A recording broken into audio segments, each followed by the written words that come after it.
Fresh update on the on-demand storm tracker forecast on the severe weather threat here on your Sunday evening. I'm Chief Meteorologist Mike Hurt, checking with you around 5:30. Area low pressure over Washington State. This is a slow mover. This thing is going to take days to really migrate through the region, so we're still going to be dealing with it Monday into Tuesday. However, the flow is out of the southwest very strong today. It won't be quite so strong tomorrow. Best chance for thunderstorms in this area highlighted in pink until 8 p.m. includes southwest Montana east of the divide, up until 11 p.m. for the northeast corner of Montana. So still the potential is there for some damaging thunderstorms as we go through another several hours, but it should taper after midnight. So there's still a lot of thunderstorm activity out there this afternoon into this evening.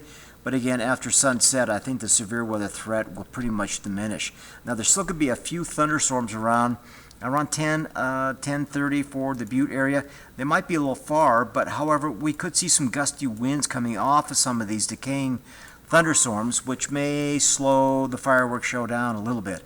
Hopefully that won't happen, but it's something we're keeping an eye on. A few thunderstorms are possible by 4 or 5 o'clock tomorrow morning. Don't fret. The forecast model shows mostly cloudy skies by parade time and mostly dry. Let's hope that holds. But there is a slight chance for showers early. But pop-up thunderstorms will try to develop again tomorrow afternoon, but not quite so widespread as they were here today. And again, by Tuesday afternoon, there could be a few rumbles around the region. So the forecast for Butte tomorrow, 72, very comfortable temperature, and again, a 30% chance for some thunderstorms in the afternoon. We'll try and get in the mid to upper 80s by the end of the week and the weekend.